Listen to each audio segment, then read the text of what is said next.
Cosmo view நேயர்கள் அனைவருக்கும் வணக்கம். இன்னைக்கு நம்ம கூட ஆஸ்ட்ராலஜர் சுதா குமார் இருக்காங்க. இன்னைக்கு எதை பத்தி தெரிஞ்சுக்க போறோம் அப்படின்னு பாத்தீங்கன்னா, 12 ராசிக்கான முத்திரைகள் என்னெல்லாம் இருக்கு, பண வரவுக்கு அதை எப்படி பயன்படுத்தலாம் அப்படிங்கறத உங்ககிட்ட கேட்டு தெரிஞ்சுக்கலாம். வணக்கம்மா. வணக்கம்மா, எப்படி இருக்கீங்க? நான் நல்லா இருக்கேன். நீங்க எப்படி இருக்கீங்க? நானும் ரொம்ப நல்லா இருக்கேன் மேம். தொடர்ந்து ஆன்மீகம் சார்ந்த நிறைய இன்ட்ரெஸ்டிங்கான விஷயங்கள் நீங்க மக்களுக்காக கொடுத்துட்டு இருக்கீங்க. அதுல குறிப்பா முத்திரைகள் அப்படிங்கிறது ரொம்ப பவர்ஃபுல்லான ஒரு விஷயம் அப்படின்னு சொல்றாங்க. சோ எல்லாருக்கும் ஒரே முத்திரைகள் தேவையா, இல்ல ஒரு ராசிக்கு ஒரு முத்திரை தேவையா, யார் எந்த மாதிரியான முத்திரைகளை பயன்படுத்தலாம்? முத்திரைகள்னு சொல்லும் போதே கஸ்டமைஸ்டா செய்யும் போது இருக்கிற வேல்யூ தனிதான்.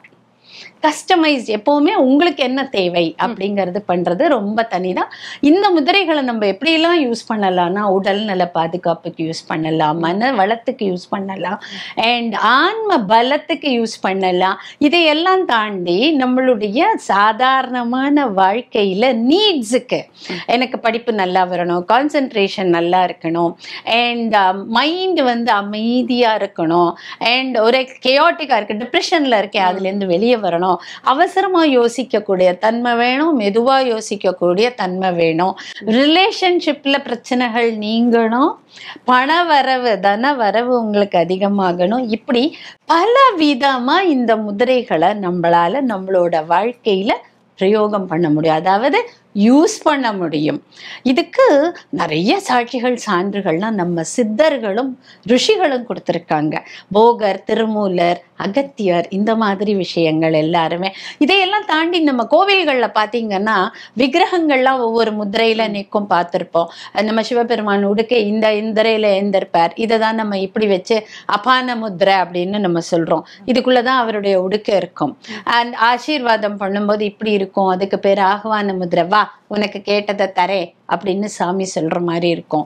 இப்படி இருக்கும், இப்படி இருக்கும், இப்படி பலவிதமான முத்திரைகள் எல்லாமே நமக்கு எப்பேற்பட்ட விஷயங்கள் இதில் காத்திருக்கிறதுங்கிறத சொல்லறதுக்கு தான், நமக்காக தான். அந்த முதிரையில் இருக்கக்கூடிய அந்த கடவுளர்களை சேவிக்கிற போது, நமஸ்காரம் பண்ணும்போது நம்ம கான்சியஸா அது மேல போகும்போது நம்ம மைண்ட் அதுக்கு டைவர்ட் ஆகும், நம்மளோட மனசு அதுல லயிக்கிறதுனால அதனுடைய பலனை நம்ம நிறைய எடுத்துட்டு வருவோம். அதான் உண்மை. ஓகே. அப்படிப்பட்ட இந்த முதிரைகளை கஸ்டமைஸ்டா நமக்கு எது தேவையோ அதுக்கு அழகா யூஸ் பண்ணிக்க. ஓகே, நீங்க சொன்ன மாதிரி கஸ்டமைஸ்டா நம்ம யூஸ் பண்றோம் அப்படின்னு சொல்லும் போது, இந்த 12 ராசிக்காரர்களுக்கு ஒரு மாதிரியான முதிரைகள் தேவைப்படும் இல்லையா? சோ அவங்க என்ன மாதிரியான முதிரைகள் ஒவ்வொரு ராசிக்காரர்களும் செய்யலாம்? ஜோதிட முறைப்படி பாத்தீங்கன்னா 12 ராசிகளும் 12 பஞ்சபூதங்கள்ல ஒவ்வொரு பூதத்தை இயக்கும், ஒரு பூதத்தால் இயக்கப்படும் அப்படின்னு சொல்லுவோம். ஃபார் எக்ஸாம்பிள், மேஷம்னா ஃபயர்னா நெருப்பு. மேஷ ராசியே நெருப்பால் இயக்கப்படுவது, ஆர் நெருப்பை இயக்கக்கூடியது அப்படின்னு சொல்லுவோம். இப்படி பார்த்தீங்கன்னா ரிஷபம் அப்படின்னா நிலம்னு சொல்லுவோம், மிதுனம்னா காற்றுன்னு சொல்லுவோம், அண்ட் கடகத்துக்கு நீர்னு சொல்லுவோம். மறுபடி திருப்பி சிம்மம் சிம்மம் ஃபயர் நெருப்பு, அண்ட் கன்னி நிலபூதம், அண்ட் துலாம் காற்று பூதம், ரிச்சிகம் தண்ணி நீர் பூதம். அதே மாதிரி மறுபடியும் தனுசு டு மீனம் 4 ராசிகளும் 4 பூதங்களுடன் என்ன சொல்றது ஒன்றிணைந்து செயல்படும்னு வச்சுக்கலாமே அப்படின்னு சொல்றோம். அப்போ இந்த முத்ராசும் பூதங்கள் சார்ந்து நிறைய இருக்கு. ஒரு இந்த 5 விரல்களுமே நம்மளுடையது 5 பூதங்களை குறிக்கக்கூடியது அப்படின்னு தான் நம்ம கணக்கே எடுத்துப்போம். எப்படி ரேகைகள்ல இது சுக்கிர மேடு அப்படின்னு மேடெல்லாம் சொல்றோமோ, அது மாதிரி இந்த விரல்கள் 5மே 5 பூதங்களை ஈர்க்கும், செயல்பாட்டுக்கு கொண்டு வரும், நம்மையும் அதையும் இணைக்கும். இப்படிதான் சொல்லணும். நம்ம உடல் பஞ்சபூதங்களாலானது, அதுல தண்ணி நிறைய இருக்குங்கிறதும் நமக்கு தெரிஞ்ச விஷயமே. அப்படிப்பட்ட அந்த பஞ்சபூதங்களை இயக்கிறதுக்கு என்ன பண்ணலாம் அப்படின்னா, ஃபார் எக்ஸாம்பிள் இந்த விரல் அக்னி பூதம்னு சொல்லுவோம், அதாவது நெருப்புன்னு சொல்லுவோம். இது காற்று, இது ஆகாயம், இது பிருத்திவி நிலம், இது நீர்.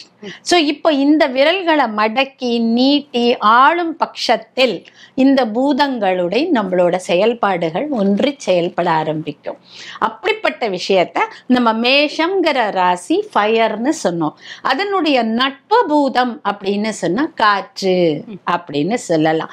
இப்ப மேஷத்தை இயக்கிறதுக்கு காற்று பூதத்துக்கு உண்டான முதிரையை செய்யும் பொழுது மேஷம் ஆல்ரெடி நெருப்பு, நெருப்பு பூதத்தோடைய இதை செய்யும்போது நெருப்பு ஏறிடுச்சுன்னா அதுக்காக நான் என்ன பண்ணியிருக்கோம் நாங்க எங்களோட செஷன்லன்னா காற்று பூதம், அதாவது நெருப்புக்கு நட்பு பூதமான காற்றை இயக்கும் பொழுது நெருப்பும் சமன்படுத்தப்படும், காற்றும் நமக்கு தேவையான அளவு அழகாக உபயோகப்படும். காற்று தான் நம்ம வாதம்னு சொல்லப்படக்கூடிய வாத நோய்களுக்கு ஆரம்பமாகவும் இருக்கு.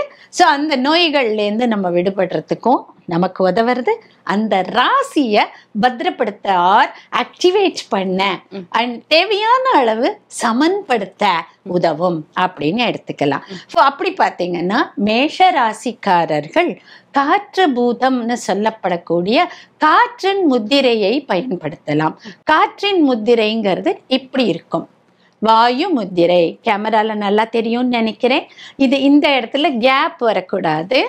அழகாக இந்த இந்த ஆள்காட்டி விரலானது கட்டை விரல் அடியில மடங்கி கட்டை விரல் அதை சுற்றி இப்படி இருக்கணும். இதுதான் காற்று முத்திரைன்னு பேரு, வாயு முத்திரைன்னு பேரு. இந்த முத்திரையை மடியில வச்சுட்டு, இது காமன் முத்திரையை மடியில வச்சுக்கிட்டு நல்ல மூச்சு இழுத்து விடணும். ஏன்னா பிராணாயாமம் நடக்கும் போதுதான் உள்ளுக்குள்ள நமக்குள்ள இந்த முதிரையினுடைய இயக்கம் ஒவ்வொரு அணுவிலையும் இயங்க ஆரம்பிக்கும்.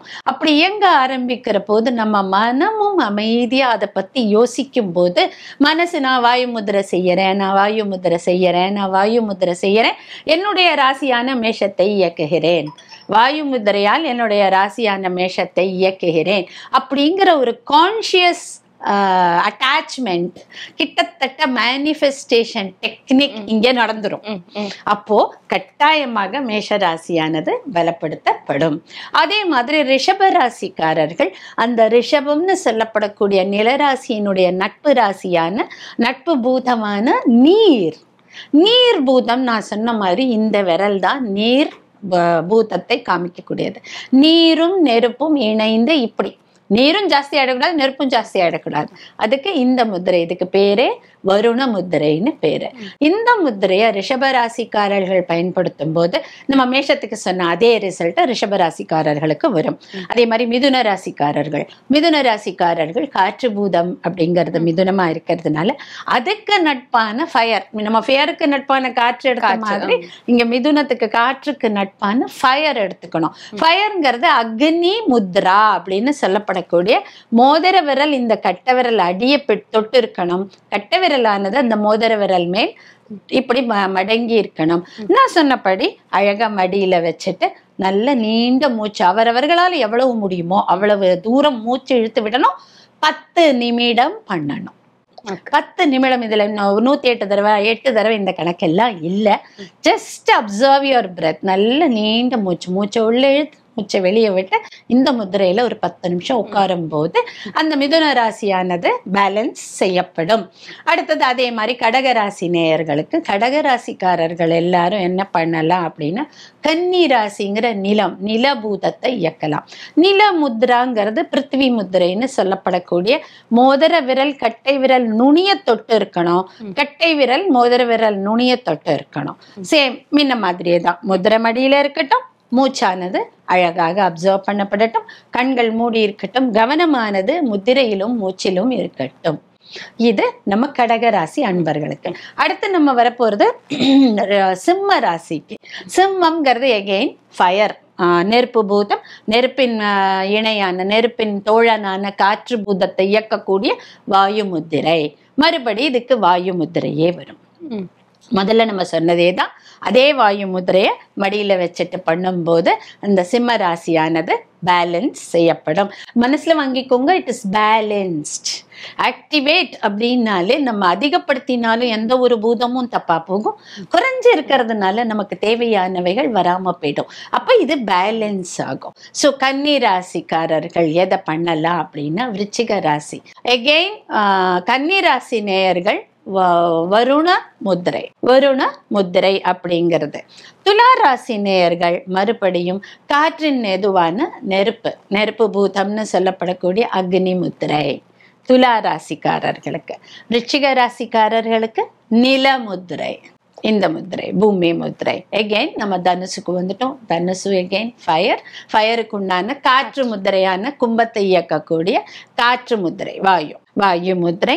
அடுத்தது நம்ம மகர ராசிக்காரர்கள் எதை யூஸ் பண்ணலாம் அப்படின்னா நீர். நீர் அதாவது மீனத்தில் உள்ள நீர். நீர்னா இந்த முத்திரை, அகைன் வாட்டர், வருண முத்திரை.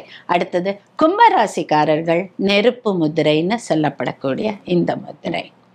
மீனராசிக்காரர்கள் காற்று முத்திரைன்னு எகைன்னு காற்றுல நிலமுத்திரைன்னு சொல்லப்படக்கூடிய இந்த முத்திரை. மீன ராசி நேயர்கள் நிலமுத்திரைன்னு சொல்லப்படக்கூடிய இந்த முத்திரையை யூஸ் பண்ணலாம். ஸோ இப்படி கிட்டத்தட்ட 12 ராசிகளும் இந்த முத்திரையை இயக்கும் போது தன்னுடைய ஓடிக்கொள்ளட்ட ராசிகளை பேலன்ஸ் பண்றது மாத்திரம் இல்லாம சந்திராஷ்டமம் வரக்கூடிய ராசிகளை கூட இவங்களால பேலன்ஸ் பண்ண முடியும்.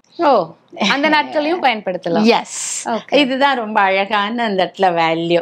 ஸோ அகெயின் அதே மாதிரி சந்திராஷ்டமம் அப்படின்னு பாத்தீங்கன்னாலும் இந்த மேஷ ராசிக்காரர்கள்ல இருந்து பார்க்கலாமே. மேஷ ராசிக்காரர்கள் தன்னுடைய சந்திராஷ்டம தினம் அவங்களுக்கு தெரியும் பட்சத்தில் அவர்களுடைய 3வது ராசியான மிதுன ராசியினுடைய காற்று பூதம். ஸோ காற்று முத்ரா, வாயு முத்ரா ஒரு 10 நிமிஷம் நான் சொன்னபடி அழகா உட்கார்ந்து மனசு அமைதியா அதுல செலுத்தி இது சந்திராஷ்டமத்தில இருந்து எனக்கு விடுதலை தரும் அப்படிங்கிற பிரேயரோட அவங்க பண்ணும்போது அன்றைய தினம் அவங்களுக்கு அன்னெசரி மன கிளேஷங்கள் இல்லாத முடியும். இப்படி இதே மாதிரி ரிஷபராசி நேயர்கள் வருண முத்ரை பண்ணலாம். அண்ட் மிதுன ராசி நேயர்கள் அக்னி முத்ரை பண்ணலாம். அண்ட் கடகராசி நேயர்கள் அவங்களுடைய பூமி பிருத்வி முத்ரை பண்ணலாம். இப்படி வரிசையா நான் முன்னாடி சொன்ன அதே 12 முத்திரைகளை சந்திராஷ்டமத்துக்கும் யூஸ் பண்ணிக்கலாம். ஓகே. ஸோ இந்த முத்திரைகள் நீங்க சொன்னீங்க இல்லையா, இதை பயன்படுத்தக்கூடிய நேரம் அப்படிங்கிறது எந்த டைம்ல நம்ம பயன்படுத்தலாம்? 10 மினிட்ஸ் பண்ணலாம்னு சொன்னீங்க. எந்த நேரம் உகந்தது? காலையில பண்ணலாமா இல்ல நைட் பண்ணலாமா? ஆக்சுவலி இந்த முத்திரைகள் எகெயின் பூதங்களுக்கு நேரம் பிரிக்கப்பட்டிருக்கு. அந்த பூதங்களுடைய நேரம் பார்த்து பண்ற அளவு இன்னைக்கு நமக்கு டைம் இல்லை. அதனால select a time that you will be peaceful. ஏன்னா இந்த முத்திரைகள் எப்படி நம்மளோட உடம்புல எஃபெக்ட் ஆகும் அப்படின்னு பார்த்தீங்கன்னா நம்மளோட மூளையில இது அமைதியான ஒரு வம்சத்துல ஒரு இடத்துல போய் அமர்ந்து செயல்பட வைக்கும். நரம்பு மண்டலம் மூலியமா இந்த ஒவ்வொரு நுனியும் உங்களுக்கு நரம்பு மண்டலத்துல நியூரான்ஸ் வழியா டிராவல் பண்ணி உங்களுக்கு மெசேஜ் கொடுத்துட்டே இருக்கும். எந்த ஃப்ரீக்வன்சில இது கொடுக்கறதுங்கிறது தான் விஷயம். நல்லதும் நடக்கிறது, கெட்டதும் நடக்கிறது. அப்ப நல்லதா இந்த ஃப்ரீக்வன்சி நம்ம கொடுக்கற நேரம் கொஞ்சம் அமைதியா வேற எந்த பிரச்சனைகளும் மண்டைக்குள்ள போகாத நேரமா உங்களுக்கு உகந்த நேரத்தை நீங்க எடுத்துக்கோங்க. நான் ஒரு நேரம் சொன்னேன்னா அந்த நேரம் உங்களுக்கு சரியா இருக்க சான்ஸ் இல்லை. ஒவ்வொருத்தர் ஒவ்வொரு மாதிரியான வேலை செய்யறவங்க. ஸோ உங்களுக்கு உகந்த ஒரு நேரம் காலையில எப்போ உங்களுக்கு கொஞ்சம் ஃப்ரெஷ்ஷா குளிச்சுட்டு, ஆனால் இது மூச்சு பயிற்சி இருக்கிறதுனால ஃபுல் வயிறு சாப்பிட்டுட்டு பண்ணாதீங்க. நாசியாட்டிக் ஃபீல் வரும், தலை சுத்தலாம், இப்படி எல்லாம் இருக்கலாம். ஸோ ஃபுல் வயிறு சாப்பிட வேண்டாம். சாப்பிட்ருக்கிற போது இதை பண்ண வேண்டாம். குளிச்ச உடனே ஒரு கப் காஃபி சாப்பிட்ருக்கீங்கன்னா ஒரு 1/2 an hour 1 hour கழிச்சு ஒரு டீ குடிச்சிங்கன்னா அந்த மாதிரி ஒரு நேரத்தை எடுத்துட்டு உங்களுக்குள்ள ஒரு ஒரு ஒரு உயர்வான ஒரு மனப்பான்மை, நமக்குள்ள இருக்கக்கூடிய இன்செக்யூரிட்டி போகும், நமக்குள்ள இருக்கக்கூடிய ஒரு கான்ஃபிடென்ஸ் லெவல் ஏறும், நமக்குள்ள புத்தம் புது வழிமுறைகள் பிறக்கும். நம்மக்கிட்ட எல்லாருமே அதி புத்திசாலிகள் தான். யாருமே அறிவாளி இல்லைன்னு சொல்ல முடியாது. எல்லாருக்கும் ஒரே அளவு மூளையுடைய செயல்பாடுகள்ல தான் வித்தியாசம். அந்த செயல்பாடு இந்த முதிரைகள் மூலியமா நம்ம தட்டி தூக்கும் போது நமக்குள்ள இருக்கக்கூடிய பொட்டென்ஷியல்னு சொல்லுவோம்ல, அந்த பொட்டென்ஷியலானது வெளியில வர ஆரம்பிக்கும். ஒவ்வொருத்தருக்கும் ஒவ்வொரு பொட்டென்ஷியல் இருக்கும். யாரோடது ஈக்குவலா ஒரே மாதிரி இருக்க சான்ஸே இல்லை. ஸோ உங்களுக்குள்ள இருக்க அந்த பொட்டென்ஷியல் வெளியே ஆமா இல்ல என்னால இது முடியும் இல்லை, நான் ஏன் இதை செய்யக்கூடாது அப்படின்னு ஒரு ஒரு ஒரு ஒரு புது பூ பூக்கும். அதுதான் உங்களுடைய உண்மையான நிலை. இந்த பிறவி பயன் அதுதான். அந்த நிலையை அடைஞ்சாச்சுன்னா நீங்க வேலையிலே ஆகட்டும், ரிலேஷன்ஷிப்லேயே ஆகட்டும், பண வருமானமாகட்டும், எல்லாத்துலேயுமே ஒரு சக்சஸ்ஃபுல்லான ஒரு பாத் எடுக்க உங்களால முடியும். ஆமா, நீங்க நிறைய டிப்ஸ் கொடுத்துட்டு இருக்கீங்க மணி மேனிஃபெஸ்டிங்காக. துவரம்பருப்பு பத்தி அழகான ஒரு குறிப்பு கொடுத்துருந்தீங்க. இந்த மாதிரி நிறைய விஷயம் கொடுக்குறீங்க. ஸோ இன்னைக்கு எங்களுக்காக இந்த பே லீஃப் அப்படின்னு சொல்லக்கூடிய இந்த பிரியாணி இலை, ஸோ இதை வைத்து நம்ம மணி மேனிஃபெஸ்ட், அதாவது பண வரவுக்கு என்ன பண்ணலாம்? பே லீஃப் அப்படிங்கிற சாதாரண பிரியாணி இலை ஒவ்வொரு வீட்லேயும் பிரியாணி இலைங்கிறது கட்டாயமாக இருக்கக்கூடிய விஷயம். பிரியாணி இலை மாத்திரம் இல்லை, இந்த நம்ம வாசனை பொருட்கள் எல்லாமே வருமானத்தை இயக்கக்கூடிய மகாலட்சுமியினுடைய காரகத்துவம்னு சொல்லுவோம். அதாவது எப்படின்னா, நம்ம சுற்றி இருக்கக்கூடிய ஒவ்வொரு பொருளும் ஒவ்வொரு கிரகத்தினுடைய காரகத்துவத்தை எடுத்து செயல்படுறது அப்படின்னு சொல்லுவோம். தங்கம் அப்படின்னா குருவினுடைய காரகத்துவம், வெள்ளி அப்படின்னா சுக்கிரனுடைய காரகத்துவம், இப்படி சூடு அப்படின்னா செவ்வாயினுடைய காரகத்துவம், ஒளி அப்படின்னா சந்திரனுடைய சூரியனுடைய காரகத்துவம், இப்படி பச்சை கலர் கிரீன் கலர் அப்படின்னா புதனுடைய காரகத்துவம், இப்படி ராகு கேத்துக்கு அவளுடைய கலர் இருக்கு. ராகுனாக்கா கருப்பு, கேத்துனா மல்டி கலர் ஒரு மாதிரி தேன் கலர் அப்படின்னு சொல்லுவோம். இப்படி ஒவ்வொரு கலருமே ஒவ்வொரு விஷயமுமே நம்மளை சுத்தி ஒரு காரகத்துவம், ஒரு கிரக காரகத்துவத்தோட தான் செயல்படுறது. அப்படிப்பட்ட விஷயங்கள், இந்த வாசன திரவியங்கள், மசாலா, இந்த மாதிரி பொருட்கள் எல்லாமே சுக்கிரன்னு சொல்லப்படக்கூடிய மகாலட்சுமியை ஈர்க்கக்கூடிய விஷயங்கள் தான் எல்லாமே. அதுல இந்த பே லீஃப்ல நம்ம பண்ணக்கூடியது ஒண்ணு பண்ணலாம், மற்றதுல பண்ண முடியாதது இதுல பண்ணலாம். என்னன்னா, அழகா அந்த பே லீஃபை கையில எடுத்துக்கலாம். ரெட் கலர்லயோ பச்சை கலர் பேனா நல்லா இருக்கும். பச்சை எதையும் ஈர்க்கக்கூடிய சக்தி ஜாஸ்தி. பேனா எடுத்து உங்களுடைய தேவையை எழுதணும். இப்போ இன்னைக்கு ஒரு நாள்ல நான் 1,00,000 ரூபாய் பண்ணணும் அப்படி ஒரு மாசத்துல அப்படின்னு வச்சுக்கோமே.